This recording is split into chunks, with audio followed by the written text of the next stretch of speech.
நான் இந்த 10 கற்பனைகள் நம்ம படிச்சுட்டு வரோம் இல்லைங்களா, அது இந்த வருஷத்துக்குள்ளேயே முடிச்சிடணும். இந்த 10வது கற்பனையை முடிச்சிடணும்ன்றதுக்காக இந்த டிசம்பர் மாதம் வந்ததுனால இயேசுடைய பிறப்பை பத்தி கிறிஸ்துமஸை பத்தி எதுவுமே பார்க்க முடியாத போயிருச்சு. ஆனா கடவுளுடைய பராமரிப்புல அவரே ஒரு பகுதியை நமக்கு முன்னாடி எடுத்துட்டு வந்து வைக்கிறார். இதெல்லாம் பிளான் பண்ணல, அவரே ரெவலேஷன்ல இந்த பகுதி இயேசு கிறிஸ்துவனுடைய பிறப்பு பூமி ஆங்கிள் இல்ல, பூமி ஆங்கிள் மரியாவுடைய ஆங்கிள்லயோ யோசேப்புடைய ஆங்கிள்லயோ இல்ல ஏரோது பாக்குற பார்வையிலயோ அப்படி இதுக்குள்ள அந்த ஞானிகள் சாஸ்திரிகளுடைய பார்வையிலயோ இந்த கிறிஸ்துமஸ் கதை இல்ல. இது அகிலத்தையும் நடத்தி வருகிற தேவன் ஒரு நித்தியத்துல இருந்து இன்னொரு நித்தியம் வரைக்கும் கிறிஸ்துவுடைய மரணம், கிறிஸ்துவுடைய பிறப்பு மரணம் எவ்வளவு முக்கியமானதுன்றத ஒரு பேர்ட்ஸ் ஐ வியூன்னுவாங்க, பெரிய பார்வையில காட்டும்படிக்கு இந்த பகுதி நமக்கு இருக்கு. ரொம்ப விசேஷமான பகுதி. நம்ம இந்த உலகத்துல சில நேரங்களை கேள்விப்பட்டிருக்கலாம், பெரிய சதித்திட்டம் நடக்குது, பெரிய சூது நடக்குது அப்படின்றத கேள்விப்பட்டிருக்கலாம்.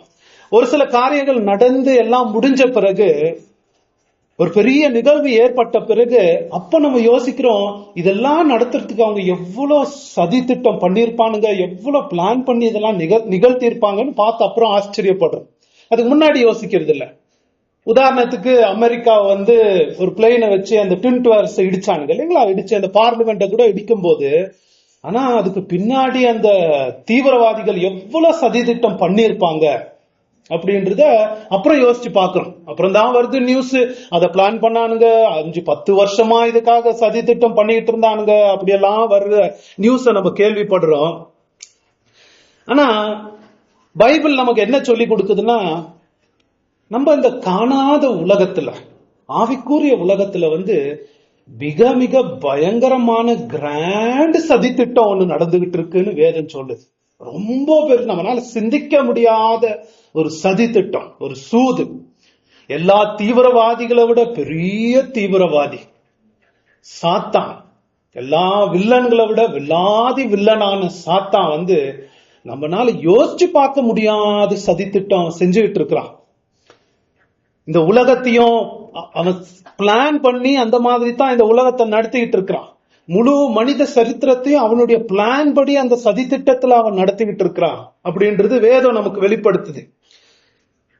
உலகம் ரொம்ப பயங்கரமான இடமாக ரெவலேஷன் நமக்கு காமிக்குது.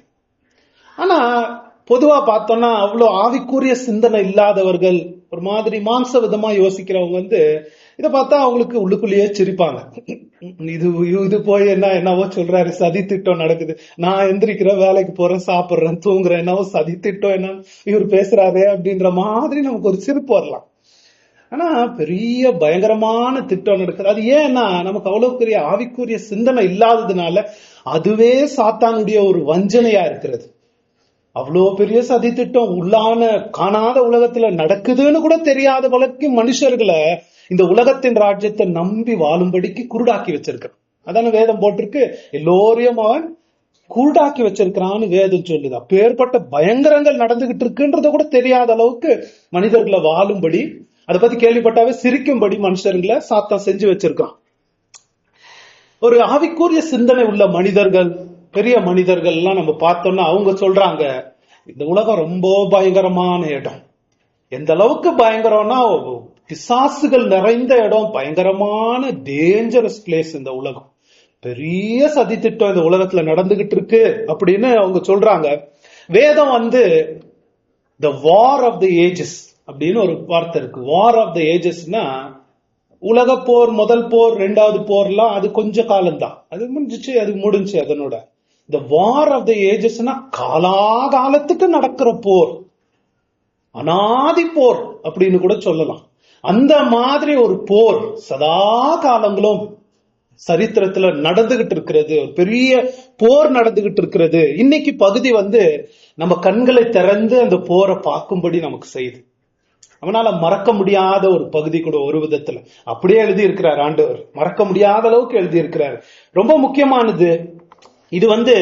சில வசனங்கள்ல முழு மீட்பின் சரித்திரத்தை இந்த வசனங்கள்ல போட்ட ஆண்டவர் நம்ம கொடுத்திருக்கிறார். நித்தியத்தின் கடந்த காலத்திலிருந்து நித்தியத்தின் எதிர்காலம் வரைக்கும் நம்ம போய் பார்க்கும்படிக்கு ஒரு வசனங்கள்ல நம்ம கொடுத்திருக்கிறார். இந்த வசனத்துல தான் நான் சொன்ன மாதிரி அந்த வில்லாதி வில்லன், அந்த சாத்தான், அந்த பழைய பாம்பு, அந்த வலு சர்ப்பம், அந்த தேவனுடைய பிரதான சத்ரு, பிரதான தேவதூதனா இருந்தாரு, இப்ப பிரதான சத்ருவா மாறிவிட்ட சாத்தானுடைய முகமுடிய கிழித்து நமக்கு காட்டுற மாதிரி இந்த அண்ட சராசரத்துல போர் ஒண்ணு நடந்துகிட்டு இருக்கிறது. அந்த போரை நமக்கு இந்த வசனங்கள்ல நமக்கு எடுத்து காட்டுது. அந்த போர் எப்ப ஆரம்பிச்சிச்சு? நம்ம நினைச்சுக்கிறோம் ஏதேன் தோட்டத்துல ஆரம்பிச்சிச்சுன்னு நம்ம நினைச்சுக்கிறோம். இல்லவே இல்லை. அந்த போர் ஏதேனுக்கு முன்பதாகவே ஆரம்பிச்சிருச்சு. எப்போ ஆரம்பிச்சிச்சு? அந்த சாத்தான் ஆனவன் அவன் பிசாசா மாறி தேவனுக்கு விரோதமா எழும்பின டைம்லயே நாதி நித்தியத்திலே ஆரம்பிச்சிருச்சு அந்த போர். அந்த போர்ல தன்னோடு போர் செய்யணும் என்பதற்காக பரலோகத்துல இருக்கிற 3/4 தேவதூதர்களை தன்வசம் சாத்தான் இழுத்து கொண்டான். அது பத்தாதுன்னு அந்த போர்ல ஒரு ஸ்ட்ராட்டஜி, ஒரு பாகமாகத்தான் மனுஷனுடைய வீழ்ச்சியே ஏற்பட்டது. அந்த தேவதூதர்களை தன்வசம் இழுத்துக்கொண்ட சாத்தான் அது பத்தாதுன்னு ஏதேன் தோட்டத்துக்குள்ள நுழைந்து மனிதர்களை வஞ்சித்து மனிதர்களை தன்வசம் போர் செய்யும்படிக்கு ஏத்துக்கிட்டான். அந்த போர்ல ஒரு பாகம்தான் மனுஷனுடைய வீழ்ச்சியை. அதைத்தான் நம்ம பாக்குறோம். அந்த மாதிரி இழுத்துக்கொண்டது அப்பத்துல இருந்து அந்த போர் தொடர்ந்து போயிட்டு இருக்கு. அந்த வீழ்ச்சிக்கு அப்புறம் தான் இந்த போர் வீழ்ச்சிக்கு முன்பதாகவே ஆரம்பிச்சிருச்சு. வீழ்ச்சி அந்த போர்ல சாத்தானுக்கு கிடைச்ச ஒரு வெற்றின்னு சொல்லலாம். போர் நடந்துகிட்டே இருக்கு, அதுல வீழ்ச்சியில அவனுக்கு கிடைச்ச ஒரு வெற்றி. அந்த கதை தான் ஆதியில இருந்தே போயிட்டு இருக்குது. அதான் பைபிள் சரித்திரமே. இந்த போரை நம்ம புரிஞ்சுக்கலன்னா பைபிளை புரிஞ்சுக்க முடியாது, தெரியுங்களா? பைபிளுடைய லைனே நம்ம புரிஞ்சுக்க முடியாது. இன்னைக்கு பாருங்களேன், ரொம்ப தெளிவு உங்களுக்கு பழைய ஏற்பாடுல இருந்து முழு புதிய ஏற்பாடு வரைக்கும் பெரிய தெளிவு கிடைக்கிற மாதிரி இந்த போர் உங்களுக்கு உதவி செய்ய போகுது. ஒரு கிராண்ட் போர். அது எல்லா பிசாசுங்க ஈடுபட்டிருக்கு, சாத்தான் ஈடுபட்டிருக்கான். பரலோகத்துல இருக்கிற 3/4 தேவதூதர்கள் ஈடுபட்டிருக்காங்க. இந்த மனுஷர்கள், இந்த பூமியில வாழ்கிற ஒவ்வொரு மனுஷர்களும் அதுல ஈடுபட்டிருக்கிறாங்க. இந்த பூமியில பிறந்து வளர்ந்து போன ஒவ்வொரு மனுஷரும் இந்த போர்ல ஒண்ணு தேவன் பக்கம் போர் செய்யறாங்க, இன்னொன்னு சாத்தான் பக்கம் போர் செய்யறாங்க. அது போர்ல எல்லாருமே ஈடுபட்டிருக்காங்க. மிடில் கிரவுண்ட்ன்றது ஒண்ணுமே இல்ல, தெரியுமா? நடுவுல நான் இருக்கிறேன், ஆண்டவர் பக்கமா இல்ல அப்படின்றதே இல்ல. நீ ஒண்ணு ஆண்டவர் பக்கம் நீ போர் செஞ்சுக்கிட்டு இருக்கிற, இல்லன்னா சாத்தான் பக்கம் நீ போர் செஞ்சுக்கிட்டு இருக்கிற. நடுவு நிலையே இல்ல. ஒண்ணு கண்களின் இச்சை, உலக மாம்சத்தின் இச்சை, ஜீவனத்தின் பெருமையிலெல்லாம் உலண்டுகிட்டு சாத்தான் மடியில படுத்துக்கிட்டு அவனுக்கு உதவி செஞ்சுட்டு இருக்க, அவனுடைய ராஜ்யத்தை பெருகிட்டு இருக்க. இன்னொன்னு ஆவியின்படி நடந்து தேவனுடைய ராஜ்யத்தை நீ பெருகிட்டு இருக்க. ரெண்டு இதுல பாத்தீங்கன்னா, ரெவலேஷன்ல பாத்தீங்கன்னா நடுவு கோடு போட்டுரும், நடுவுல யாரையுமே விடாது. ஒண்ணு நீ அந்த பக்கம், ஒண்ணு நீ இந்த பக்கம். நம்ம தான் முடிவு செஞ்சுக்கணும் எந்த பக்கம் நம்ம இருக்கிறோம். இந்த போர்ல நம்ம எங்க இருக்கிறோம்னு பாக்கணும். இது இதுல ஒரு கேள்வி. சரி, இந்த போர் ஆகிட்டு இருக்குதுன்னு சொல்றீங்க, பெரிய வார் ஆகிட்டு இருக்குன்னு சொல்றீங்க, இது எங்க போய் முடிய போகுது? இதனோட முடிவு என்ன?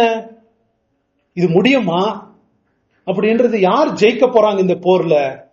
சாத்தானுக்கும் ஆண்டவருக்கும் நடக்கிற போர்ல இது எங்க போய் முடிய போகுதுன்னா, வேதம் என்ன சொல்லுது? இது முடிய போகிறது, அது ஆண்டவர் தான் ஜெயிக்க போறார்.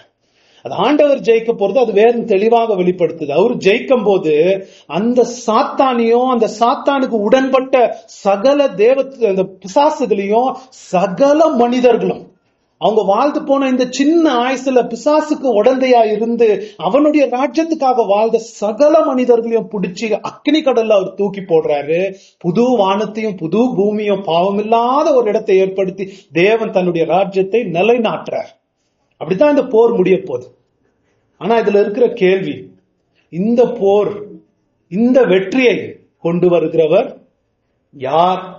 இந்த போர்ல முன்ன நின்று தளபதியாக வெற்றியை கொண்டு வருகிறவர் யார்? காலத்தின் கேள்வி. இந்த போர்ல கொண்டு வருகிறவர் யார்? இந்த போர வெற்றி கொண்டு வருகிற கதாநாயகன் யார்? சாத்தானை வென்று, பிசாசுகளை வென்று, அவபக்தியான பூமியை வென்று, மனிதர்களை மீட்டு வெற்றியை கொண்டு வருகிற யார் என்றதுக்கு வேதம் கொடுக்கிற பதில் என்ன? அபிஷேகம் பண்ணப்பட்ட கிறிஸ்து, தேவகுமார், ஒப்பில்லாத மைந்தன். நம்ம பாடுறோம் இல்லைங்களா, ஒப்பில்லாத மைந்தன், அந்த மேசியா. அவர் தான் இந்த போர்ல வெற்றியை கொண்டு வர போறார், அவர் தான் இதை செய்ய நிகழ்த்த போறார் அப்படின்ற பதில் நமக்கு இந்த வசனம் கொடுக்குது. இன்னைக்கு நம்ம இதுவரைக்கும் பார்த்ததுல அந்த 7வது எக்காலம் முடிச்சுட்டு, அந்த 7வது எக்காலம் உலகம் முடிவுக்கு வந்துருச்சு. இந்த 12வது அதிகாரத்தில் திருப்பி என்ன ஸ்டார்ட் ஆகுதுன்னு நீங்க யோசிச்சீங்கன்னா, இன்னொரு பிக்சர் ஸ்டார்ட் ஆகுது, இன்னொரு படம். இந்த படம் பாத்தீங்கன்னா இது நம்மள ஆதிக்கே கொண்டு போயிருக்கு. ஆதிக்கே கொண்டு போய் சுருக்கமா ஆதியை பத்தி சொல்லிட்டு திருப்பியும் இயேசு கிறிஸ்து 1வது வருகையில இருந்தும் 2வது வருகை வரைக்கும் நிறைய வசனங்கள் அதை பத்தி தான் நமக்கு பேசுது. அந்த படத்துல நம்ம வச்சுக்கணும். திருப்பி இந்த சைக்ளிக் ரீகேபிச்சுலேட்டிங் நம்ம சொல்றோம் இல்லைங்களா, திருப்பி திருப்பி வேற வேற ஆங்கிள், வேற வேற கோணத்துல இயேசு கிறிஸ்து 1வது வருகையோ 2வது வருகையோ நமக்கு காண்பிக்கப்படுறத நம்ம பார்க்கலாம். சரி, இந்த டிராமா நம்ம பார்க்கும்போது இத நம்ம வசனம் பார்ப்போம். இந்த 3 தலைப்புல பார்க்கணும். ஒண்ணு ஒரு பெண்ணை பார்க்க போறோம். ஒரு பெண், அந்த பெண்ணு கர்ப்ப வேதனை பட்டு ஒரு பிள்ளைய பெறுறத, அந்த பிள்ளைய பார்க்க போறோம். 3வதாக வலு சர்ப்பத்தை பார்க்க போறோம். இந்த 3 நம்ம பார்த்து இன்னைக்கு முடிக்கலாம். 1வது வசனத்துல இருந்து ஒன்னொன்னா தியானிப்போம்.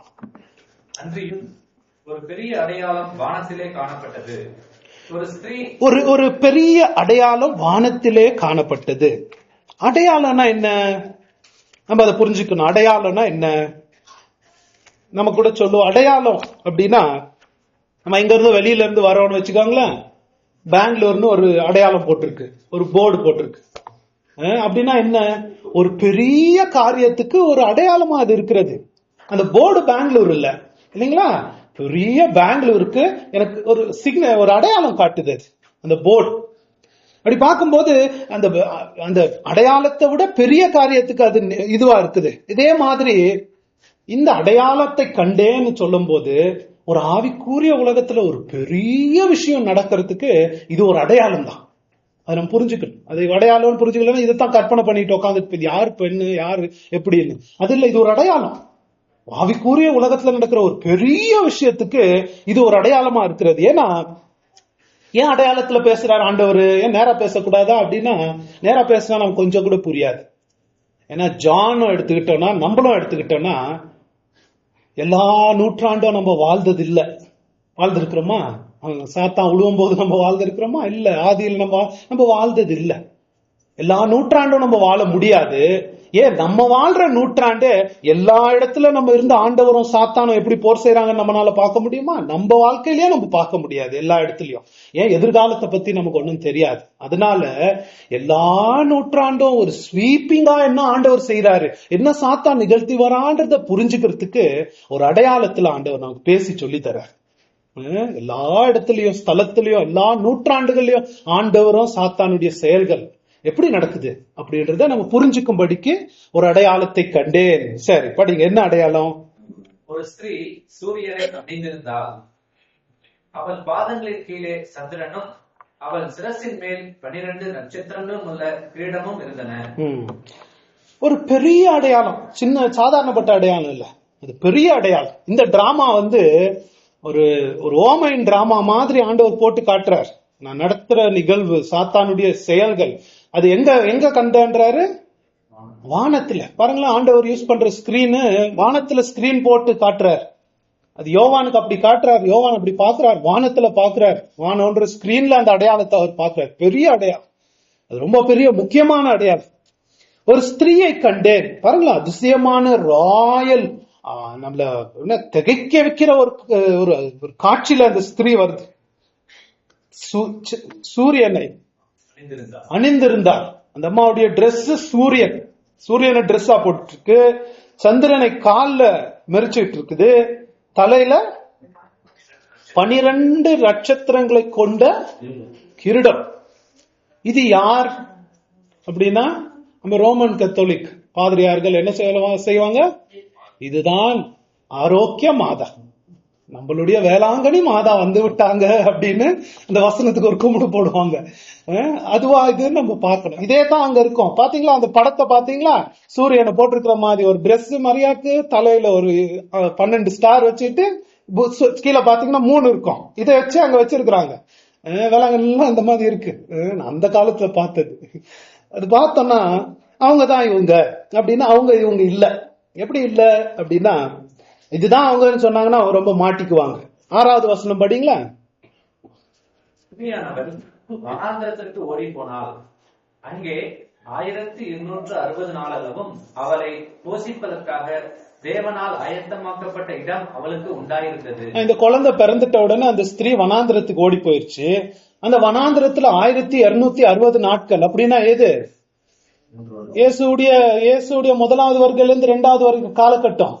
அது வரைக்கும் இவ போஷிக்கப்பட்டான்னா எப்படிங்க மரியாவா இருக்க முடியும்? மரியாமா அப்பவே இறந்து செத்து போனாங்க. இன்னொன்னு மாத்திரம் இல்ல, இது 17வது வசனம் படிங்க. இந்த அம்மாக்கு அடுத்த இன்னும் பிள்ளைக பிறக்குதுன்னு போட்டிருக்கு. அப்பொழுது வலு சர்ப்பமானது ஸ்திரீயின் மேல் கோபம் கொண்டு தேவனுடைய கற்பனைகளை கை கொள்ளுகிறவர்களும் இயேசு கிறிஸ்துவை குறித்து சாட்சியை உடையவர்களுமாகிய அவளுடைய சந்ததியான மற்றவர்களுடனே யுத்தம் பண்ண அவளுடைய சந்ததி அப்படின்னா கன்னி மரியானே சொல்ல முடியாது. இதுக்கு ஒரு குழந்தை பிறக்கல, இதுக்கப்புறம் குழந்தைங்க பிறந்திருக்குன்ற மாதிரி வருது. இது மரியா இல்ல. முதலாவது அதை புரிஞ்சுக்கணும். மரியா இல்ல. அவங்க சொல்றது ஒரு தப்பான காரியம். இது ஒரு அதை விட ஒரு அதிசயமான அழகான அதிசயப்படத்தக்க ஒரு பெண் வேற இடத்துல வேதத்துல நமக்கு விளக்கப்பட்டிருக்கிறது. யார் இந்த பெண் அப்படின்னா, பழைய உடன்படிக்கையிலையும் புதிய உடன்படிக்கையிலையும் ஏற்பட்ட தேவனுடைய ஜனங்களான சபை. அதான் இந்த பெண். பழைய உடன்படிக்கையிலையும் புதிய உடன்படிக்கையிலையும் இருக்கிற தேவனுடைய சபை, தேவனுக்கு உண்மையா இருக்கிற மக்கள், அவங்க தான் இவங்க. ஒவ்வொரு காலகட்டத்திலையும் பழைய ஏற்பாடுலயும் புதிய ஏற்பாடுலயும் இருந்தவங்க. ஏன்னா ரெவலேஷன் பாஷையில இதுல எத்தனை ஸ்டார்ஸ் இருக்குன்னு போட்டிருக்கு உங்களுக்கு? 12 ஒரு வார்த்தையே ரெவலேஷன் பாஷையில ஒரு ஸ்டாண்டர்டு நம்பர். என்ன? தேவனுடைய ஜனங்களுடைய மொத்தத்தை குறிக்கிற நம்பர். நம்ம ஏற்கனவே பார்த்திருக்கிறோம் 7வது அதிகாரத்துல அந்த இஸ்ரவேல் அந்த கோத்திரங்களை 12 கோத்திரங்களா வச்சு ஒருத்தரும் 12,000 பெஞ்சமின் கோத்திரம்னு வர்றது இல்ல. அப்படின்னா 12 தேவனுடைய ஜனங்களை குறிக்கிறதா அது இருக்கிறது. இன்னொன்னு ரெவலேஷன் 21 நீங்க பாத்தீங்கன்னா அங்க சபை இதே பெண்ணை பத்தி ஒரு நகரமாக விவரிக்கப்படுகிறது. நகரமாக விவரிக்கப்படும் போது 12வது வசனத்துல இருந்து படிங்க.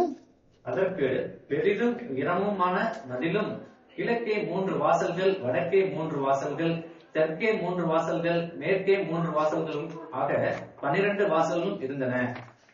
வாசல்களின் அருகே 12 தூதர்கள் இருந்தார்கள். அந்த வாசல்களின் மேல் இஸ்ரவேல் சந்ததியாராகிய 12 கோத்திரத்தாருடைய நாமங்களும் எழுதப்பட்டிருந்தன. 12 கோத்திரங்கள், 12 வாசல்கள், 12 அப்போஸ்தலருடைய பேரு, 12 கோத்திரங்களுடைய பேரு எல்லாமே அங்க எழுதி இருக்கிறத பாக்குறோம். அது என்ன 12 வரும்போது அந்த ஸ்திரியை பத்தி தான் அங்க ஒரு நகரமாக விவரிக்கப்படுகிறது. அதுன்னு பார்க்கும்போது தெளிவாக நம்ம என்ன புரிஞ்சுக்கலாம்னா, இது சபையை பத்தி. பழைய ஏற்பாட்டுல சபை இருக்கு இல்லையா? இல்ல, இருந்துச்சு சபை. தேவனுடைய உண்மையான ஜனங்க இருந்தாங்க. அதையும் பழைய உடன்படிக்கையில் இருந்த சபையும் புதிய உடன்படிக்கையில் இருக்கிற சபையை பத்தி தான் இந்த பெண் இது அதிசயமான ஒரு குளோரியஸ் காட்சியில இங்க காட்டப்படுது. ஏன்னா இன்னும் அடுத்த அதிகாரம் 17வது அதிகாரத்துல எல்லாம் இன்னொரு பெண்ணை பத்தி வரும். அது பாபிலோன் என்ற வேசி பெண். அதுக்கு ஆப்போசிட்டா இந்த பொண்ணு இந்த வசனத்துல போட்டிருக்கிறார். அத கான்ட்ராஸ்ட் வரும்போது நமக்கு தெளிவா புரிஞ்சுக்க முடியும். இது சுத்தமான பெண். இதுக்கு பாத்தீங்கன்னா அதுக்கு 12 கிரீடம் போட்டிருக்கு. 12 ஸ்டார்ஸ் சூரியனை அணிந்திருக்கிறது. அப்படின்னா என்ன வெளிப்படு? சூரியன் யாருடைய முகம் சூரியன் மாதிரி இருந்துச்சுன்னு பார்த்தோம் நம்ம. ரெவலேஷன் 1:16 நீங்க படிச்சுக்கலாம் வீட்டுல போய். அவருடைய முகம் சூரியனை போல் இருந்துச்சு. அப்படின்னா தன்னுடைய மணவாளனை பிரதிபலிக்கிற பெண் இது. சபை அதானுங்களே, இயேசுவை பிரதிபலிக்கிற ஒரு சபை தானே அது. அதை அணிந்திருந்தானா அவருடைய மகிமையை பிரதிபலிக்கிற ஒரு பெண்ணா இது இருக்கிறது. அவருடைய ஹஸ்பண்ட். அது மாத்திரம் இல்லாம இது 12 நட்சத்திரங்கள் போது இது 12 கோத்திரங்களும் பழைய ஏற்பாடுல இருக்கிற 12 கோத்திரங்களும் 12 அப்போஸ்தலர்களை கொண்டு அதுல ஒரு நட்சத்திரங்களா காட்டப்படுகிறது. அது ஸ்திரீயா இருக்கிறது. அது மாத்திரம் இல்லாம அது சந்திரனை எப்படி இருக்கு? பாதங்களின் கீழ். அதாவது பூமியில இருக்கிற அதுக்கு இருக்கிற டொமினியன், அதுக்கு இருக்கிற அதிகாரத்தை ஆண்டவர் காட்டுறார். சபை சாதாரணப்பட்டதான் நம்ம நினைக்க கூடாது. நம்ம பாக்குறதுக்கு அப்படி இருக்கு. ஆனா வேதம் பாருங்களேன், உயர்த்தப்பட்ட பெண்ணாக அதுக்கு கிரீடம் இருக்கிறது. அதுக்கு பயங்கரமான அந்த 12 நட்சத்திரங்கள் போட்ட கிரணம் இருக்கிறது. சூரியனை அணிந்திருக்கிறாள். அது மாத்திரம் இல்லாம 3 மெரிச்சிட்டு இருக்கானா, மத்த இந்த உலகத்துல இருக்கிற சகல கீழான ஒளிகள் தன் கால் கிட்ட தான் இருக்கிறது. அதை ஆட்சி செய்யற மாதிரி அந்த பெண்ணை நமக்கு காண்பிக்கப்படுகிறது. ஏன்னா இயேசு வானத்திலையும் பூமியிலையும் சகல அதிகாரமும் எனக்கு கொடுக்கப்பட்டிருக்கிறது, தேவ ராஜ்யத்தின் திறவுகோல் நான் உங்களுக்கு கொடுக்கிறேன். சபைக்கு பெரிய அதிகாரம் கொடுத்திருக்கிறார், பெரிய அத்தாரிட்டியை கொடுத்திருக்கிறார். அதைத்தான் இது வெளிப்படுத்துது. இது சபையை நம்ம பாக்குறோம். சரி, இந்த பெண்ணை நம்ம கண்டுபிடிச்சிட்டோம் யாருன்னு. அடுத்ததாக அந்த குழந்தைய பத்தி பார்க்கணும். தொடர்ந்து படிங்க. அவள் கர்ப்பவதியாய் இருந்து பிரசவ வேதனை அடைந்து பிள்ளை பெறும்படி வருத்தப்பட்டு அலறினாள். அப்பொழுது வேறொரு அடையாளம் வானத்திலே காணப்பட்டது. 7 தலைகளையும் 10. சரி, ஒரு பிள்ளை பெறா அப்படின்றத நம்ம பாக்குறோம். யார் இந்த பிள்ளை? நெக்ஸ்ட் இந்த பிள்ளை யாருன்னு கண்டுபிடிக்கணும். இந்த ஸ்திரீய பார்த்துட்டோம். இந்த பிள்ளை யாரு அப்படின்னா 5வது வசனத்துல நமக்கு ஒரு க்ளூ கிடைக்குது. படிங்க. சகல ஜாதிகளையும் இடும்புகோலால் ஆளுகை செய்யும் ஆண் பிள்ளையை அவள் பெற்றாள். அவளுடைய பிள்ளை தேவனிடத்திற்கும் அவருடைய சிங்காசனத்தின் இடத்திற்கும் எடுத்துக்கொள்ளப்பட்டது. அந்த பிள்ளை தேவனிடத்துக்கும் அவருடைய சிங்காசனத்துக்கும் எடுத்துக்கொள்ளப்பட்டது. சகல ஜாதிகளையும் இரும்பு கோலால் ஆளுகிற பிள்ளையாக அந்த பிள்ளை இருக்குதுன்னா அது யார் தான்? மேசியா தான், இல்லைங்களா? அதுல எந்த சந்தேகமும் நமக்கு இருக்க வேண்டியது. மேசியா. தெளிவாக வேதம் என்ன சொல்லுது? இயேசு கிறிஸ்து தேவனுடைய ஜனங்களுக்குள்ள இருந்து தான் வருவாருன்னு வேதம் நமக்கு காட்டுது. அவர் வித்தாக வருவார். அது நம்ம பாக்குறோம். தேவனுடைய ஜனங்களுக்குள்ள இருந்து தான் வருவார். ஆபிரகாமின் வித்து, யூதா குலத்தின் சிங்கம், யூதா குலத்தின் கோத்திரத்திலிருந்து வருவார். தாவீதின் லைன்ல இருந்து வருவார் அப்படின்றது அது ஒரு பெரிய சரித்திரம். இது நம்ம ஆதியிலேயே உன் வித்துக்கும் ஸ்திரீயின் வித்துக்கும் பகையை நான் உண்டாக்குவேன்னு சொன்ன ஆண்டவர் அப்பத்திலிருந்து அந்த வித்துல இருந்து அவர் வருவார் அப்படின்றத நம்ம பாக்குறோம். உங்களுக்கு தெரியுமா தெரியல, இந்த சாத்தான் அந்த பிள்ளையை எப்படியாவது அழிக்கணும்னு ஆரம்பத்திலிருந்தே ட்ரை பண்ணுச்சு, இல்லைங்களா? அதனால இஸ்ரவேல் ஜனங்க, பழைய ஏற்பாடுல இருந்தவங்க இஸ்ரவேல் ஐசாயால, எரேமியால, மீகா, மத்த எல்லா புக்ஸ்லயும் இஸ்ரவேல ஒரு கர்ப்ப வேதனை படுகிற ஒரு பெண்ணாகத்தான் பைபிள் எப்பவும் காமிச்சிருக்கு. எப்ப பார் வேதனை படுகிற ஒரு பெண், கர்ப்ப வேதனை. என்ன வேதனை? எப்போ மேசியா வருவார், எப்போ வாக்குத்தத்தம் பண்ணப்பட்ட பூமி வருகிறது. அவங்க பட்ட பாடு எந்த தேசமும் உலகத்துல பட்டதே இல்லை. பாடு பாடு பாடு பாடுன்னு பட்டிருக்கிறாங்க. அந்த வாக்கு தத்தங்க நிறைவேறுதல காணும்படிக்கு கர்ப்ப வேதனை அவங்க பட்டிருக்கிறாங்க. ஒரு வசனம் இருந்தா படிக்கலாம். மீகா 5வது அதிகாரம் 2வது வசனம்.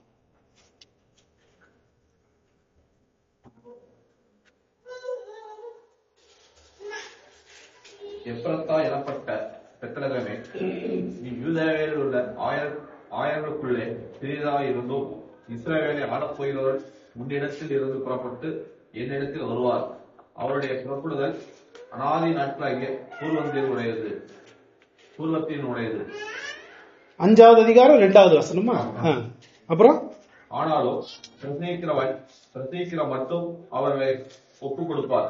பாருங்களா, பிரசவ வேதனை அங்க வர்றத பாக்குறோம். அந்த மாதிரி நிறைய வசனங்க இருக்கு.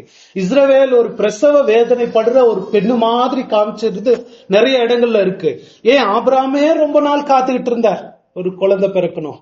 ஆபிரகாம் காத்துக்கிட்டு இருந்தாரு. ஏன் ரபேக்கா காத்துக்கிட்டு இருந்ததா பாக்குறோம். இஸ்ரவேல் மேசியா வரணும்ன்றதுக்காக ரொம்ப நாள் காத்துக்கிட்டு இருந்தது. ஏன் புதிய ஏற்பாடுலயும் சிமியோன்னு ஒரு பரிசுத்தவான் இருந்தார், அண்ணான்னு ஒரு அவங்க எல்லாம் என்ன சொல்றாங்க? இவர் பிறக்கணும்னு அவங்க எல்லாம் காத்துக்கிட்டு இருந்தவங்க, கர்ப்ப வேதனை பட்டுக்கிட்டு இருந்தவங்க, உண்மையான தேவனுடைய ஜனங்க, மேசியா வரணும் என்பதற்காக கர்ப்ப வேதனை பட்டுக்கிட்டு இருந்தாங்க. அதைத்தான் இங்க சொல்லப்படுது. ஆனா ஏற்ற காலத்தில் இந்த பாட்டுல வர மாதிரி அவர் மேசியா பிறந்தார். கன்னியின் கர்ப்பத்தில் அவர் பிறந்து தேவராஜ்யத்தை ஸ்தாபிக்கிறதுக்காக அவர் பிறந்தார். அவருக்காக பலாகாலம் காத்திருந்துச்சு. பலாகாலம். வெறும் இஸ்ரவேல் ஜனங்க மாத்திரம் இல்ல, எல்லா ஜாதிகளுடைய ஏக்கமும் அவர் தான் வருது. தி டிசைர் ஆஃப் ஆல் நேஷன்ஸ். எல்லா ஜாதிகளும் பாவத்துல தானே கஷ்டப்படுது, பாவத்துல தானே வேதனைப்படுது. அதுல இருந்து மீட்கிறவர் எப்போ வரப்போறார்? இந்த சாபங்கள்ல இருந்து எல்லா ஜாதிகளுக்கும் தெரியும் நம்ம சாபத்துல பிரச்சனைகள்ல இருக்கிறோம். இதுல இருந்து பரிகாரம் கொடுக்கிறவர் எப்போ வரப்போறார்? எல்லா ஜாதிகளும் அவருக்காக காத்துக்கிட்டு இருந்த அந்த காட்சியை நம்ம பார்க்கிறோம். சரி, தொடர்ந்து படிப்போம். இந்த பிள்ளை யாருன்னு பார்த்துட்டோம். இப்ப அந்த வலு சர்ப்பத்தை பார்ப்போம். நம்ம 3-4 வேறொரு அடையாளம் வானத்திலே காணப்பட்டது. 7 தலைகளையும் 10 கொம்புகளையும் தன் தலைகளின் மேல் 7 முடிகளினுடைய சிவப்பான ஒரு வலு சர்ப்பம் இருந்தது. அதன் வால் வானத்தின் நட்சத்திரங்களில் 1/3 இழுத்து அவைகளை பூமியில் விழ தள்ளிற்று. பிரசவ வேதனைப்படுகிற அந்த ஸ்திரீ பிள்ளை பெற்றவுடனே அவளுடைய பிள்ளையை பட்சித்து போடும்படிக்கு அந்த வலு சர்ப்பம் அவளுக்கு முன்பாக நின்றது. இந்த காட்சி பெற்றோர்களா இருக்கிறவங்க உங்க சின்ன பிள்ளைகளுடைய கண்களை மூடிக்கணும். ஏன்னா R-rated வயலன்ஸ் அப்படின்னா இதுல பிள்ளைங்க பார்க்க கூடாத ஒரு காட்சி அப்படின்ற மாதிரி ஒரு பயங்கரமான காட்சி நமக்கு கொடுக்கப்படுது. இந்த வலு சர்ப்பத்தின் கொடுமைய அகோரத்தை நாம் புரிந்து கொள்வதற்காக. இதுக்கு பார்த்தோம்னா 7 தலைகள், 10 கொம்பு. 10 கொம்பு, அதனோட வால் வானத்துல இருக்கிற 1/3 நட்சத்திரத்தை இழுத்து பூமிக்கு தள்ளுனதாக பார்க்கணும்.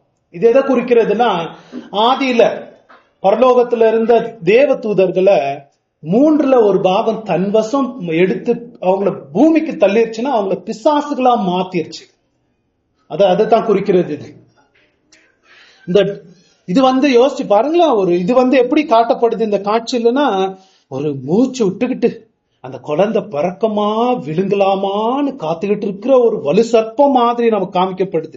பிசாசுடைய முகமுடிய கிழிக்கிற மாதிரி. ஏன்னா இது வரைக்கும் பழைய ஏற்பாடுல மிருகம் அப்படின்னு எல்லாம் சொல்றது ஃபாரோவை சொல்லியிருக்காங்க, இல்ல நேபுகாத்நேசர் பாபிலோன் ராஜாவை சொல்லியிருக்காங்க. முதல் தடவை யோவான் என்ன பண்றாருன்னா, அந்த ராஜ்யங்களுக்கு அந்த ராஜாக்களுக்கெல்லாம் பின்னாடி இருந்து நடத்துறது யாருன்றத நமக்கு எடுத்து காட்டுறாரு. ஒரு புது வேர்ட பைபிள்ல யூஸ் பண்றாரு, வலு சர்ப்பம், டிராகன். டிராகன் எல்லாம் நீங்க பாத்துருக்கீங்களா? டிராகன்ன்றதெல்லாம் ஒண்ணும் இல்ல, அதெல்லாம் கட்டுக்கதையில வரும். டிராகன்னா வலு சர்ப்பம், பெரிய சர்ப்பம். அது எவ்வளவு பெருசுன்றத நம்ம பார்க்கலாம். அது என்ன கலர்ல இருக்கு பாருங்களேன். அதனோட விவரங்கள் சிகப்பான கலர். சிகப்பானதுன்னா red colour. Red colour dragon. யோசிச்சு பாருங்களேன், ரெட் கலர் டிராகன். பாம்பே பயங்கரமா இருக்கும். பாம்புன்னா டிராகன்னா என்ன தெரியுங்களா உங்களுக்கு? டிராகன்னா எப்படி சொல்றது, பழைய படங்கள் எல்லாம் வந்துச்சுன்னா நீங்க பார்த்திருக்கலாம். ஆனகொண்டா நம்ம ஒரு வேளை பார்த்திருக்கிறோம். ஆனகொண்டாலாம் அது ஒண்ணும் இல்லை இதுக்கு முன்னாடி. இதனோட வாலு வானத்துல இருக்கிற 1/3 நட்சத்திரங்களை வானமெல்லாம் சுத்தி இழுக்கிற அளவுக்கு அதனோட வாலே இருந்துச்சுன்னா அதனோட ஃபுல் சைஸ் எவ்வளவு பெருசா இருக்கும்? அவ்வளவு பெரிய ஆனகொண்டான்னு. அந்த ஜுராசிக் பார்க் ஒண்ணுமே இல்லை இதுக்கு முன்னாடி. பெரிய டிராகன். கலரை பாத்தீங்கன்னா ரெட் கலர். ஏன்னா கொலவெறி பிடிச்சி ஒரு பயங்கர கோபத்துல ஒரு ரத்த வெறி பிடிச்ச ஒரு டிராகன். ஏன்னா இயேசுவே சொல்லியிருக்காரு, அவன் கொலகாரன், உலகத்துக்கு மனுஷங்களுக்கு மரணத்தை கொண்டு வந்தவே அவன் தான் இல்லைங்களா? கொலகாரன் அவன். அந்த மாதிரி கொலவெறி கொஞ்சம் கூட நல்ல எண்ணமே இல்லை. சில நல்ல பாம்புன்னு, நல்ல பாம்பு தெரியுங்களா? இது நல்ல பாம்பே இல்லை, ரொம்ப ரொம்ப கெட்ட பாம்பு. இது கெட்ட வலு சர்ப்பம். இது அப்படியே இல்ல. அது மாத்திரம் இல்ல, பாருங்களா அது கலர். அதுக்கப்புறம் அதுக்கு 7 தலை இருக்கிறது. அந்த 7 தலை சும்மா இல்ல, வெறும் தலை இல்ல. பாருங்களா, முதலாவது அவ்வளோ பெரிய உடம்பு, அது பார்த்தாவே டயர்ட் ஆயிடுது நமக்கு. அதுக்கு 7 தலை பாம்பு எப்படி இருக்கும் இமேஜின் பண்ணணும். நீங்க அதெல்லாம் இமேஜின் பண்ணாதான் என்ஜாய் பண்ண முடியும். 7 தலை பாம்பு, பெரிய உடம்பு.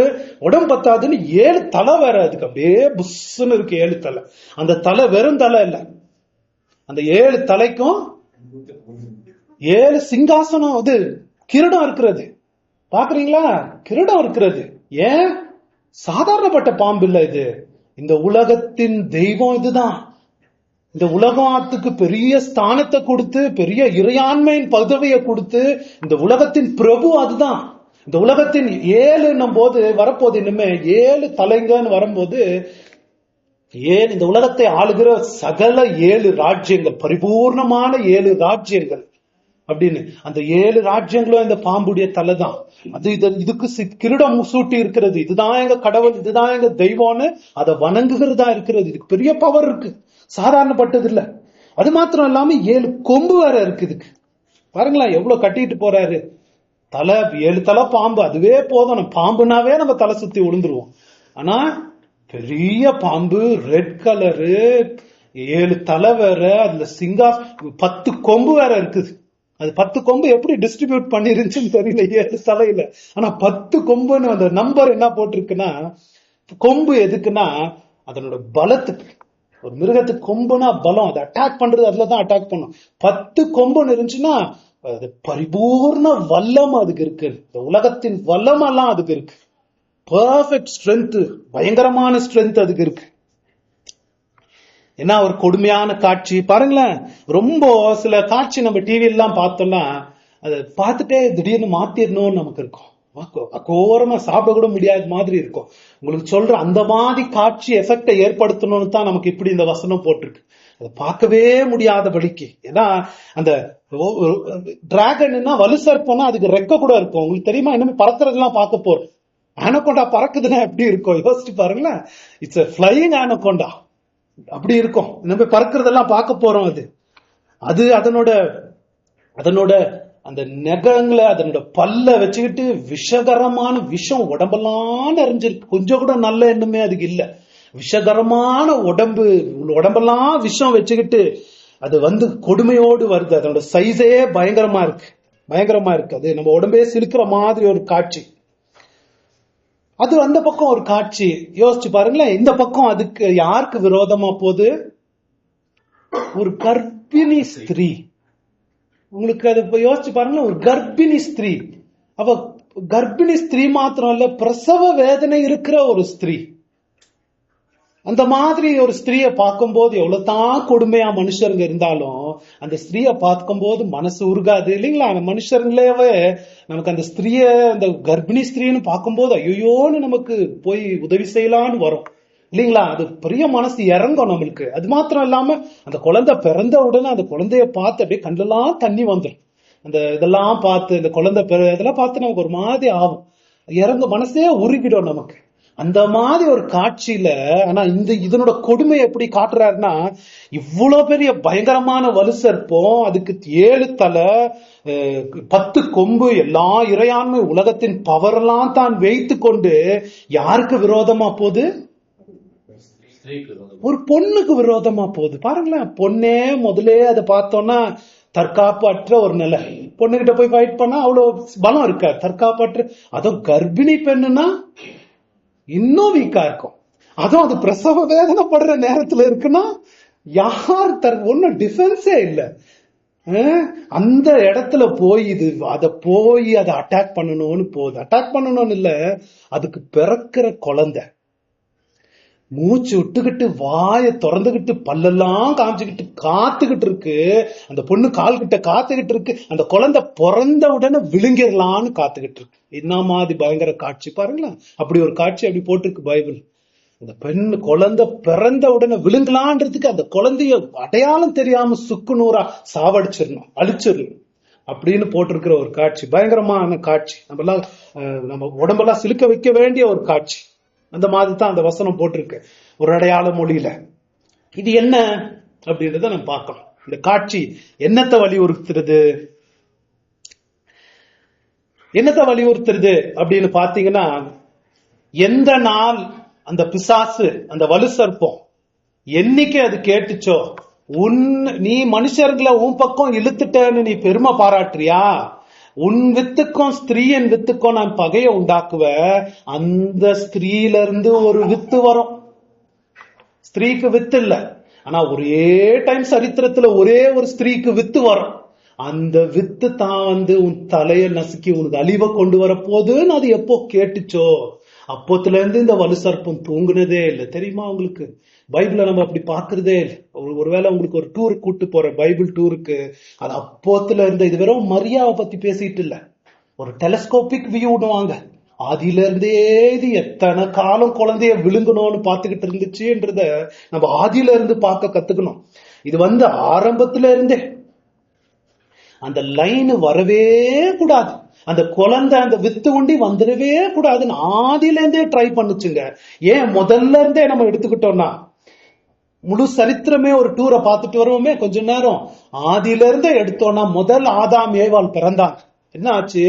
அவங்களுக்கு முதல் காயின் அது தெரிஞ்சிருச்சு. இது காயின் வித்து இல்ல, யெகோவா வணங்குறது, உண்மையா வணங்குறது யாரு?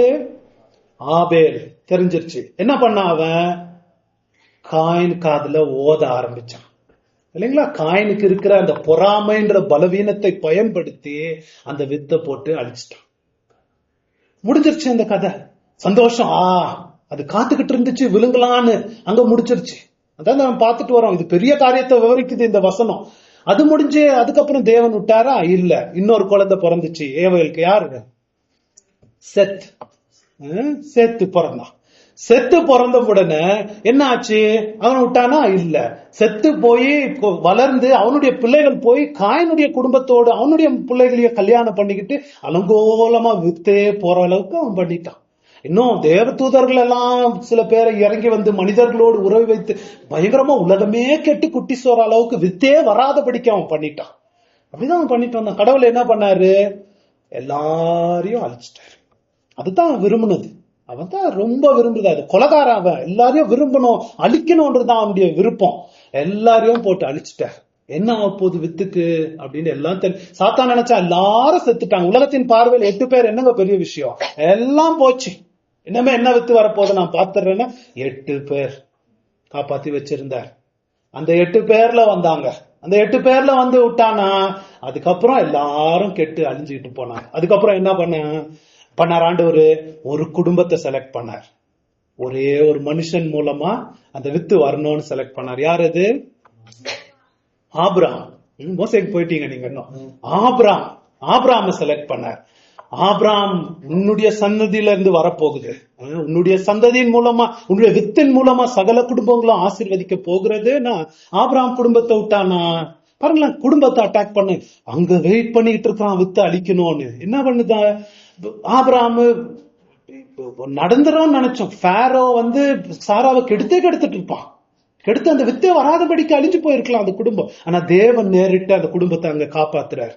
இன்னொன்னு, இவங்க சும்மா இருக்காம சாராவை ஏவி விட்டு சாரா காதுல ஓதி இதெல்லாம் வித்தெல்லாம் நம்பி பிரயோஜனம் இல்லம்மா, எப்பமா அவனுக்கு குழந்தை பிறக்க போகுது, வேலைக்காரி வச்சு ஒரு குழந்தை விபத்துக்குன்னு அனாவசியமான ஒரு வித்து வந்து இன்னமும் இஸ்ரவேலுக்கு முள்ளா இருக்கிற ஒரு வித்து இஸ்மாயில் மூலமா வந்துருச்சு.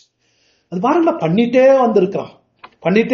அதுக்கப்புறம் ஐசாக் வந்த உடனே ஐசாக்லயும் ஃபாரோ அழிக்க பார்த்தான். ஃபாரோ மனைவி இது எடுத்துக்கிட்டு இது பண்ண பார்த்தான். அதுலயும் ஆண்டவர் காப்பாத்தினார். அதுக்கப்புறம் யாக்கோபு வந்தார். யாக்கோப கொலை பண்ண பார்த்தது யாரு? ஏசா. நம்ம நினைச்சுக்கிறோம் ஏசா தான் ஏதோ பொறாமையில ஒரு அழிக்க பாக்குறாரு. இந்த லைனை நீங்க பாத்துட்டு வாங்கலேன். இதனோட மனுஷர்களுடைய பலவீனம் மாத்திரம் அதுல அடங்கி இல்ல, அதுக்கு பின்பதாக இந்த வலு சர்ப்பம் செயல்பட்டு வருது. அவங்களுடைய பொறாமை, அவங்களுடைய பொருளாசை, அவங்களுடைய இச்சக குணாசியங்களை பயன்படுத்தி தன்னுடைய சித்தத்தை நிறைவேற்றிட்டு வருது. அதைத்தான் நம்ம பாக்குறோம். ஏசா பொறாமையை பயன்படுத்தி யாக்கோபை அழிக்கணும்னு பார்த்தோம். அதுக்கப்புறம் வந்துச்சு 12 கோத்திரங்கள். அது காப்பாத்தி 12 பிள்ளைங்க பிறந்தாங்க. 12 பிள்ளைல எந்த பிள்ளையின் மூலமா வித்து வரப்போகுது? யோசேப்பு இல்ல, யூதா குலத்துல இருந்து வரப்போறாரு. யூதா குலத்தின் சிங்கமா வரப்போறாரு. என்ன பண்ணான் தெரியுமா? யூதா பின்னாடி போக ஆரம்பிச்சான். யூதா பின்னாடி ஆதியாகமம் 36 நீங்க படிச்சீங்கன்னா யூதா என்ன பண்ண தெரியுமா? ஒரு ஃப்ரெண்டு. பாருங்க, சாதாரணம் தான் இதெல்லாம். ஒரு ஃப்ரெண்டின் மூலமா ஒரு சகோதரன்லாம் விட்டு வேற எங்கேயோ வாழ போனாரு. ஒரு கானானியர் பெண்ணை கல்யாணம் பண்ணிக்கிட்டாரு. 3 பிள்ளைகளை பெற்றார். இந்த 3 பிள்ளைகள்ல தான் வித்து வரப்போகுது. என்ன பண்ணான் தெரியுமா? முதல் பிள்ளை அவனை என்ன பண்ணா, பயங்கர துன்மார்க்க மனுஷனா மாத்தி கடவுள் அவனை அழிச்சிட்டார். அவனுக்கு அதுக்கு முன்னாடி ஒரு கல்யாணம் வர பண்ணி வச்சிருந்தாங்க. தாமாருக்கு கல்யாணம் பண்ணி வச்சிருந்தாங்க. கல்யாணம் பண்ணி வச்சு சரி, அந்த புள்ள போச்சு. 2வது புள்ள இருக்குது ஓனர்.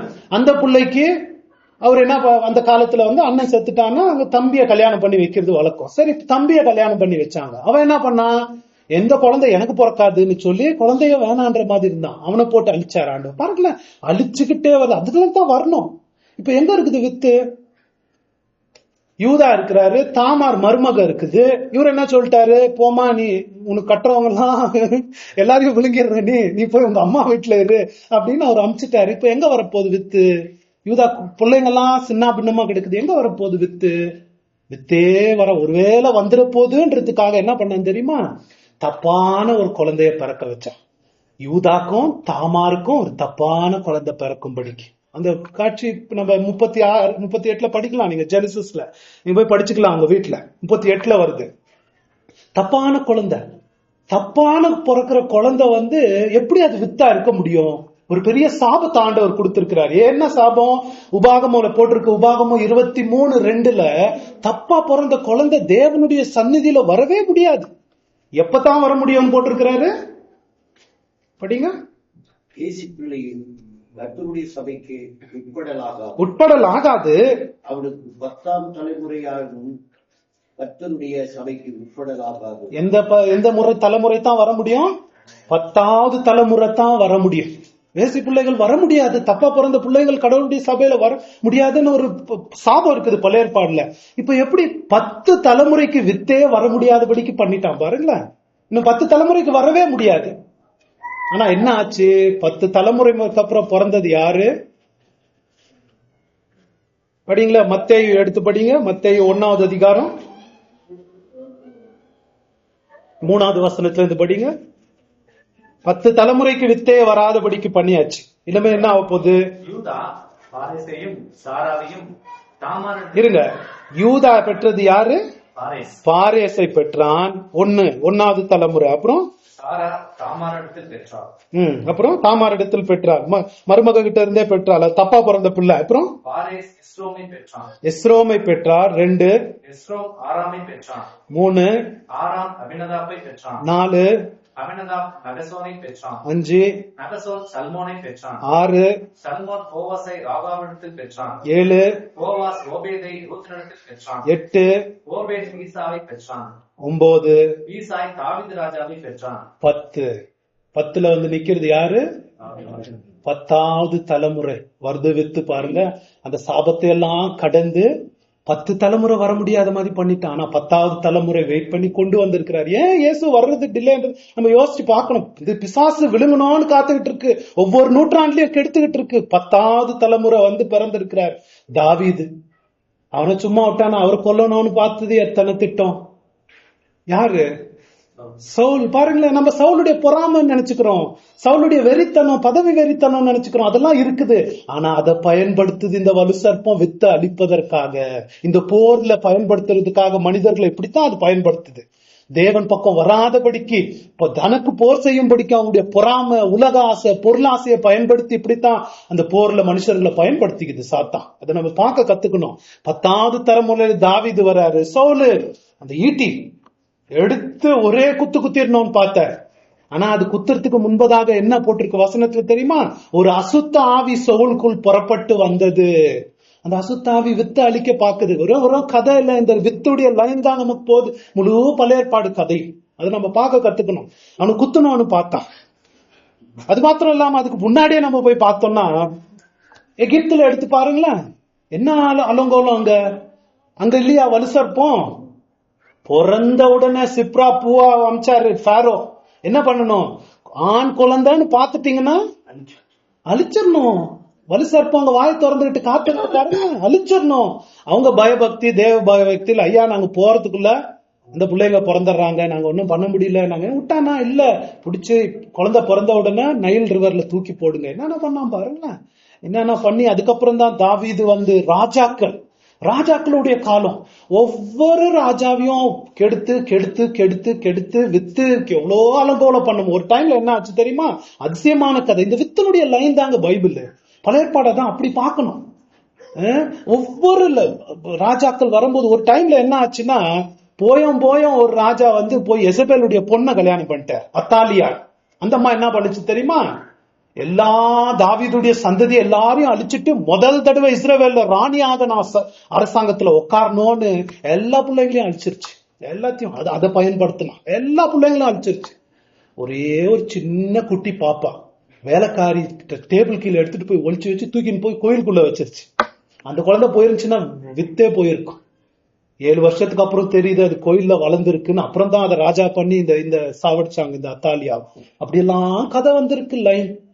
இதே மாதிரி அந்த லைனுடைய கதை தான் முழு. ஏன் நம்ம எஸ்தருக்கு போறோம்? ஏன்னா அந்த லைன் எஸ்தர் பாபிலோனுக்கு போச்சு. பாபிலோன்ல அந்த ஆமான் அழிக்க பாக்குறான். ஆமான் மூலமா அந்த வலு சர்ப்பம் அழிக்க பாக்குது. அது பாக்குறோம். ஏன் நம்ம ரூத் கதைக்கு போறோம்? ரூத்தின் மூலமா வித்து வரப்போகுது. அந்த வித்தினுடைய அந்த லைன் தாவீதுடைய பாட்டி தானே ரூத்து. அந்த லைன் அதாங்க புது பழைய ஏற்பாடும். அந்த லைனை பார்த்துட்டு வரணும். அதைத்தான் அந்த வலு சர்ப்பம் எப்படி அழிக்க பார்த்துக்கிட்டு வந்திருக்கிறது. தேவன் எப்படி பாதுகாத்து வந்துகிட்டு இருக்கிறாருன்றது தான் முழு பழைய ஏற்பாடு கதை. இது சாதாரண இல்ல. அந்த சர்ப்பம் விழுங்கலான்னு பார்த்தது அதில இருந்தே நடந்துட்டு வந்த ஒரு கதையாகத்தான் நம்ம பார்க்கணும். இந்த ராஜாக்கள் கடைசி ராஜா வந்த உடனே என்ன ஆச்சு? எக்கோனியான்னு ஒரு ராஜா வந்தார். உங்களுக்கு தெரியும், அதை படிச்சுட்டு வந்தீங்களா உங்களுக்கு தெரியும். அவருக்கு என்ன ஆச்சு தெரியுமா? மோசம்னா மோசம், அவன மாதிரி பாவம் செஞ்சவங்க வேற யாரும் இல்ல. கடைசி ராஜா அவன் தான். அதனாலதான் பாபிலோனுக்கு அடிமையா விட்டுட்டார். அவனுக்கு ஒரு சாபம் கொடுத்தாரு ஆண்டவர். என்ன சாபம்? சரீர சாபம். உன்னுடைய வித்துல இருந்து வர்றது எதுவுமே என்னுடைய ராஜ்யத்துல உட்காரக்கூடாதுன்ட்டார். அவ்வளவு பாவம் பண்ண வச்சுட்டான். வலு சர்ப்பம் அவ்வளவு ஏவிருச்சு அவனை, எக்கோனியாவ. எப்படியா நடக்கும் இப்போ? யோசிச்சு பாருங்க. இதாங்க நம்ம யோசிச்சு பார்க்கணும். பிப்ளிக்கல்ல ஏன் கன்னிமரியாவா அவர் பிறக்கணும்ன்றதை யோசிச்சு பார்க்கணும் நீங்க. இதுதான் பதில். ஏன் தெரியுமா? எப்படி எக்கோனியா மட்டும் அந்த லைன்ல வந்தா தான் அவர் ராஜாவாக முடியும். அவர் தான் அதுதான் வித்து லைன். என்ன சொன்னாரு? உனக்கு பிறக்கிற வித்து சிங்காசனத்துல உட்கார முடியாது. உன்னுடைய சாபம் அப்படி இருக்கிறது. என்ன ஆச்சு? எக்கோனியா லைன் சபிக்கப்பட்டாச்சு. மேசியா எக்கோனியா மூலமா தான் வரணும். ஆனா அந்த சாபம் இல்லாம வரணும். எப்படி வர முடியும்? என்ன அதிசயமா? மத்தேயு 1:10 படிங்க, 16. எக்கோனியா லைன்ல தான் வரணும். ஆனா அந்த சாபம் இல்லாம வரணும். எப்படி வருவாரு? யாக்கோபு மரியாளுடைய புருஷனாகிய யோசேப்பை பெற்றான். யாக்கோபு அப்புறம் அவனிடத்தில் கிறிஸ்து எனப்படுகிற இயேசு பிறந்தார். அவளிடத்தில் தானே வருது. அவளிடத்தில், யாக்கோபிடத்தில், யோசேப்பிடத்தில் பிறந்தான்னு வருதா? இல்ல. பாருங்களேன், அந்த எக்கோனியாவுடைய சாபம் போறதுக்கு ஒரே வழி என்ன தெரியுமா?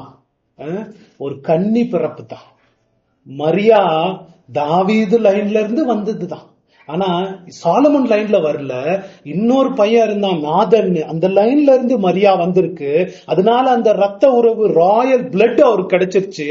ஆனா அந்த உரிமை பதவி, ராஜ்யத்தை ஆள்ற பதவி யோசேப்பு மூலமா கிடைச்சிருச்சு. ஆனா எக்கோனியாவுடைய சாபம் கிடைக்கல. ஏன்னா இவர் கன்னி மரியா மூலமா பிறந்ததுனால அந்த ரத்தம் இவருக்கு தொடல. புரியுதுங்களா? அதுதான் கன்னி மரியாவா அவர் பிறக்க வேண்டியதாச்சு. தான் பெரிய அதிசயத்தை நிகழ்த்தி வரார் தேவன். இதுதான் இயேசுடைய பிறப்பு. இது முதல்ல ஆரம்பத்துல இருந்தே நடந்துட்டு வந்த ஒரு காட்சி. சரி, நம்ம தொடர்ந்து படிப்போம். ரொம்ப நேரம் இதுக்கு எடுத்துட்டு 5வது வசனம் படிங்களா?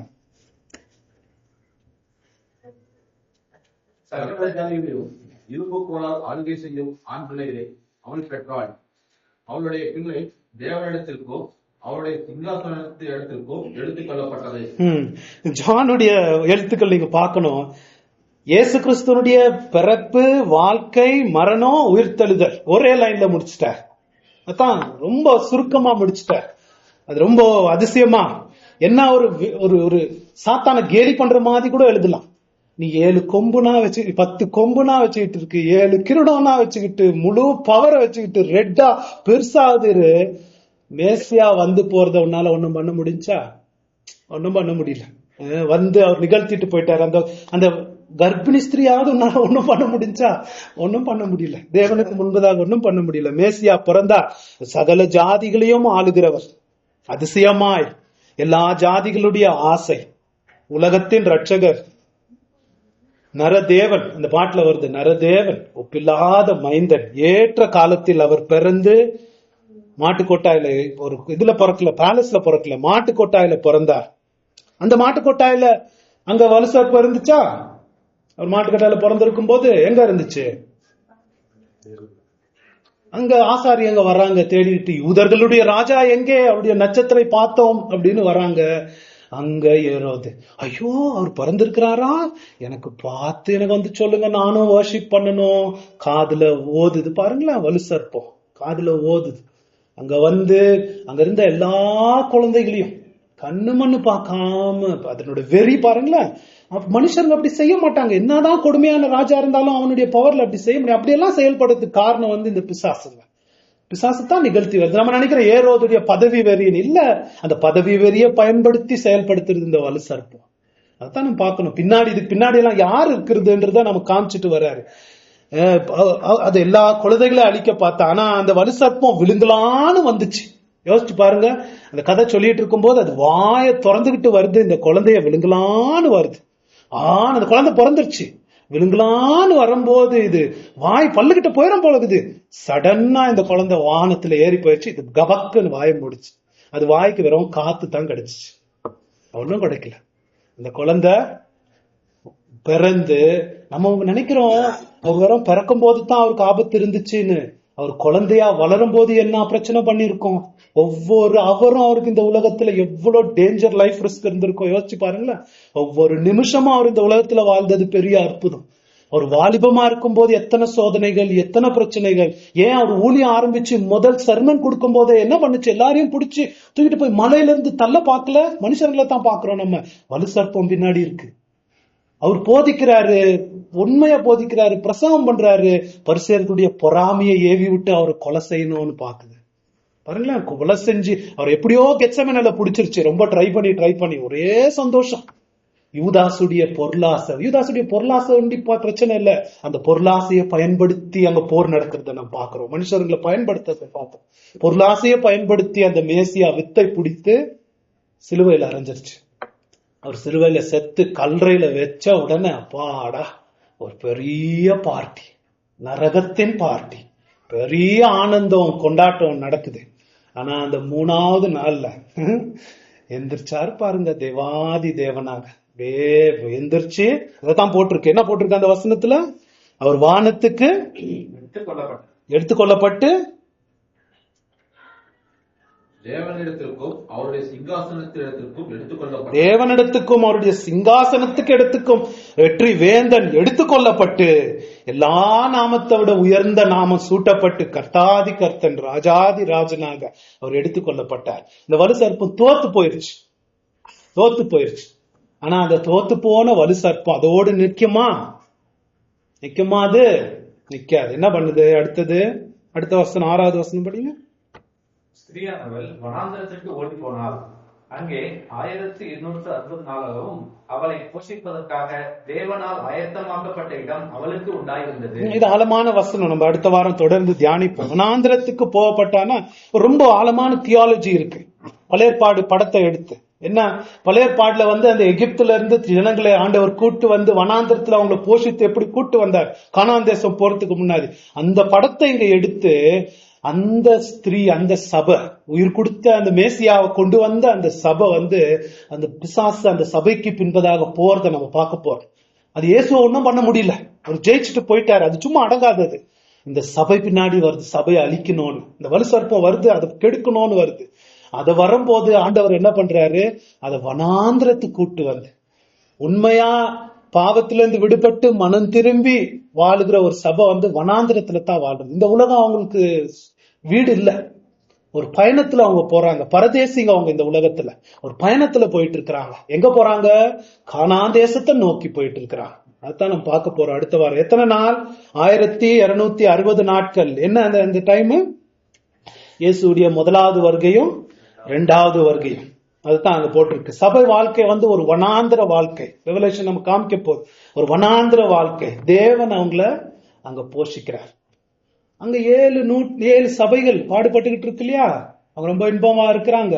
வனாந்திர வாழ்க்கை. ஏன் அவங்களுக்கு அவ்வளவு கஷ்டம் வருதுன்னு இன்னுமே விளங்க போகுது. ஏன் அவங்க அவ்வளவு ஃபேமஸ் இல்லைன்னு அவங்களுக்கு இன்னுமே விளங்க போகுது. ஒவ்வொரு நூற்றாண்டும் இதுதான் உண்மையான சபைக்கு. இன்னைக்கும் நம்ம ஏன் இப்படி இருக்கிறோம்ன்றதுக்கு காரணமும் இதுதான்.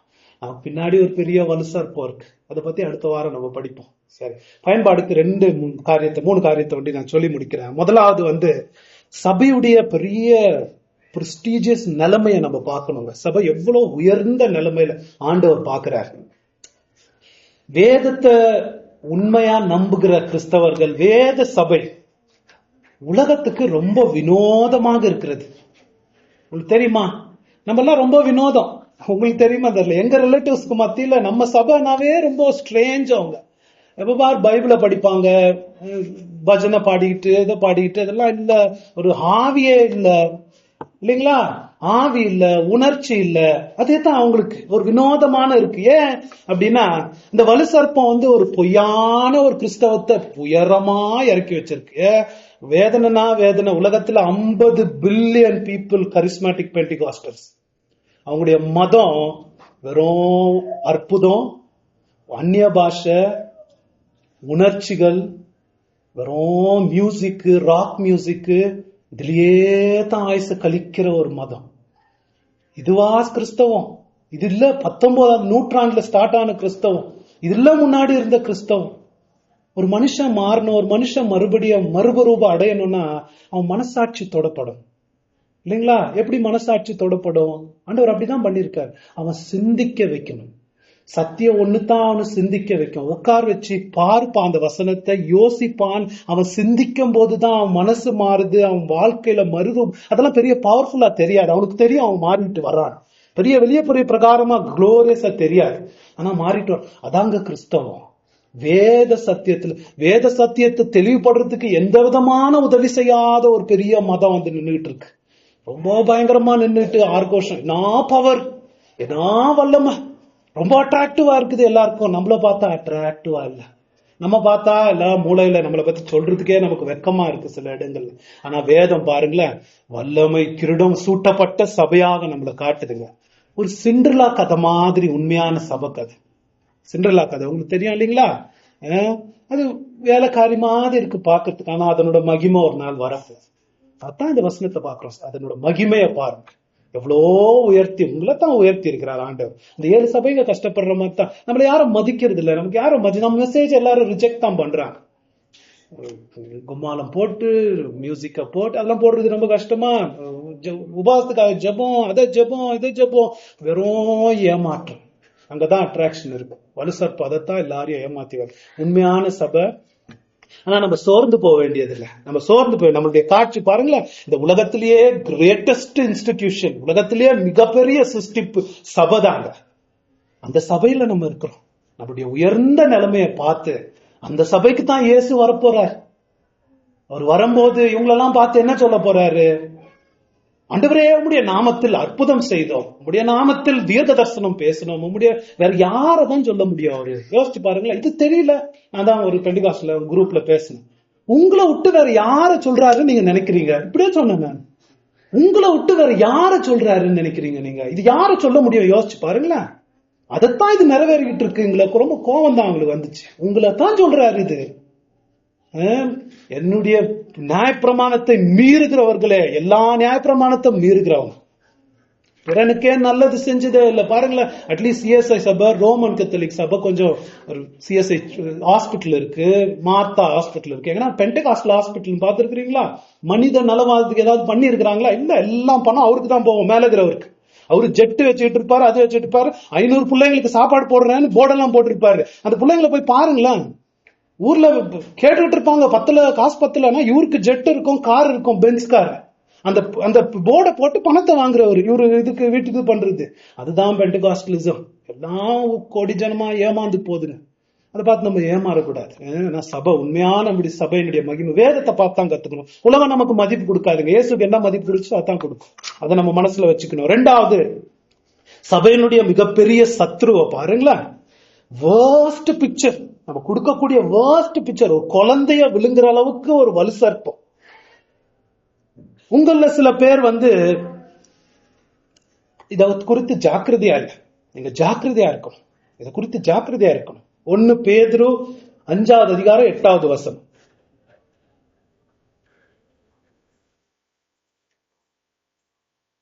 தெளிந்த புத்தியுள்ளவர்களாய் இருங்கள். தெளிந்த புத்தியுள்ள அப்படின்னா அலர்ட்டா இருங்க, ரொம்ப அலர்ட்டா இருங்க. பி சோபர், விழித்திருங்கள்.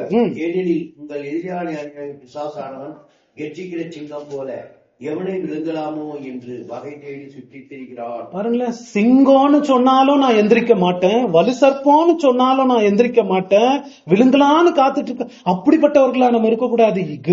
ஜாக்கிரதையா இருங்க. பேதுரு சொல்றாரு, உங்களுடைய சத்ரு இருக்கிறான். உங்களுக்கெல்லாம் நான் எச்சரிக்கை சொல்லணும். உங்களுடைய பலவீனங்கள், உங்களுடைய பாவங்கள், உங்களுடைய சோதனைகள் அதோடு நிக்கிறது இல்ல விஷயம். உங்களுடைய பொருளாசை இருக்கலாம், உங்களுடைய பாவ ஆசைகள் இருக்கலாம், இச்ச ஆசை இருக்கலாம், உலகத்தின் மாம்சத்தின் இச்சை இருக்கலாம். இதையெல்லாம் பயன்படுத்தி வலுசற்பம் கிரியை செஞ்சுக்கிட்டு இருக்கு உங்க வாழ்க்கை. உங்களை எங்கேயோ ஒரு இடத்துக்கு கூட்டு போயிட்டு இருக்குது உங்க வாழ்க்கை. ஸ்டாப் பண்ணி செக் பண்ணுங்க, எங்க போறீங்க? உங்களை எங்கேயோ கூட்டு போறான் இந்த வலுசற்பம். காயின் அவன் பொறாமன்னு நினைச்சோம். நம்ம பொறாம இல்ல, வலுசற்பம் பின்னாடி இருக்கு. ஃபாரோவுக்கு சோலுக்கு பொறாமன்னு நினைச்சோம். யூதாஸ்க்கு வெறும் பொருளாசைன்னு நினைச்சோம். எங்கேயோ கூட்டு போச்சு பாருங்களேன். அந்த மாதிரி இன்னைக்கும் அந்த வலுசற்பம் ஒவ்வொருத்தர் பின்னாடியும் இருக்கு. உங்களுடைய பாவங்கள், உங்களுடைய சோதனைகள், அதை வச்சு உங்களை எங்கேயோ கூட்டு போறான். ஸ்டாப் பண்ணி செக் பண்ணுங்க, எங்க போறீங்க, எங்க போயிட்டு இருக்கிறீங்க. அதை செக் பண்ண ரொம்ப அவசியம். இந்த உலகம் ரொம்ப ரொம்ப பயங்கரமான இடம். சொல்ல போனா ஆவிக்குரிய அந்த ஸ்கிரீன் திறந்து காமிச்சா பயங்கரமா விஷகரமான பாம்பு ஓடுற இடம். அப்படி நம்ம இந்த உலகத்தை பாக்குறோமா? அப்படி தெரியாத காரணம் நம்முடைய வஞ்சனை தாங்க, சாத்தானுடைய வஞ்சனை. இந்த பிசாசை குறித்து நாம் எச்சரிக்கையா இருக்கணும். இந்த காட்சி இவ்வளவு பயங்கரமா போட்டிருக்கிறது எதுக்கு தெரியுமா? தூங்குறவங்களை எழுப்புறதுக்கு, ஒரு பயத்தை கொடுக்கறதுக்கு பிசாசு மேல. இதுவும் பின்னாடி இருக்குது, இது இன்னும் துரத்திக்கிட்டு இருக்கு. உனக்கு வர சோதனைகள்லாம் வெறும் சோதனை மாத்திரம் இல்ல, நீ அதுல விழுந்து நீ சிலது செய்யும் போது சிலது நித்திய இந்த போர்ல நீ சம்பந்தப்பட்டு இருக்க. நித்தியம் இந்த போர்ல அதுக்கு உடந்தையா செஞ்சுக்கிட்டு இருக்கிற நீ. உன் லைஃப் உன்னோடு இல்ல. பாருங்களேன், எல்லாம் வாழ்ந்து போனாங்க, தேவன் பக்கம் போர் செஞ்சுட்டு போனாங்க, இல்ல பிசாசு பக்கம் போர் செஞ்சுட்டு போன. நம்ம எங்க செஞ்சுட்டு இருக்கிறோம்? உலகத்தின் இச்சைகள், மாம்சத்தின் இச்சைகள், ஜீவனத்தின் பெருமைகள், பிசாசுக்கு சப்போர்ட்டா ஆவியின்படி நடந்து உத்தமமும் உள்ளமும் அல்ல தேவனை சேவித்துக் கொண்டிருக்கிறோமா? யாருக்கு போர் செய்யறோம், யார் பக்கம் இருக்கிறோம், முடிவு பண்ணிக்கணும், பார்க்கணும். கடைசியாக சபை வாழ்க்கை வனாந்திர வாழ்க்கை தான். ஆனா அந்த வனாந்திர வாழ்க்கையில நமக்கு சோதனை, மோவாபியர் நம்மள அட்டாக் பண்ணதான் போறாங்க. மாம்ச இச்சைகள் நமக்கு வரதான் செய்யும், சோதனைகள் வரதான் செய்யும். ஆனா அந்த இடத்துல தான் தேவன் நம்மளை போஷிக்கிறார்னு வாக்குத்தத்தம் பண்ணிருக்கிறார் இல்லைங்களா? அங்கதான் மண்ணா கொடுக்கிறேன், அங்கதான் அவனுக்கு ஜீவ தண்ணீரை கொடுக்கிறேன், இந்த ஊற்ற கொடுக்கிற, உனக்கு இந்த கறி அங்கதான் கொடுத்தாரு, அவங்களை நல்லா பராமரித்து வந்தார். நம்ம வனாந்திர வாழ்க்கை தானா தேவன் நம்மளை பாத்துக்கிற, நம்ம சோதனைகள்ல நம்மளுக்கு பலம் கொடுத்து வர. அந்த நம்ம வேலை என்ன? அந்த அக்கினி ஸ்தம்பம், மேக ஸ்தம்பம், அது என்ன? இப்போ வேத வசனம் தாங்க. அதை பார்த்துக்கிட்டே நம்ம பின்னாடி போனோம். பரலோகம் தான் மேப்பு, நமக்கு பரலோக மேப்பு, கானான் தேசம் மேப்பு. அதை பார்த்துக்கிட்டே போனோம்னா கரை சேர்ந்துடும். அதைத்தான் செய்யணும். ஆனா நம்ம முன்னேறாதபடிக்கு தடை செய்யறது நம்முடைய பாவங்கள். அவங்க எப்போ அவங்க பாவம் செஞ்சாங்களோ, எப்போ தேவனை சோதிச்சாங்களோ, எப்போ தேவனை கேள்வி கேட்டு முறுமுறுத்தாங்களோ, முன்னேறல. வனாந்திரத்துல முன்னேறல. அதிக பேர் அழிஞ்சு போனாங்க, வேசித்தனத்தினால, சோதனையினால, விக்கிர ஆராதனால அழிஞ்சு போனாங்க. நமக்கும் அதேதான் நிலைமை. வனாந்திர வாழ்க்கையில் நம்ம போறோம், நம்ம ஜாக்கிரதையா போகணும். அந்த மேக ஸ்தம்பம், அக்கினி ஸ்தம்பத்தை ஃபாலோ பண்ணிட்டு நம்ம போகணும். ஜெபம் செய்வோம்.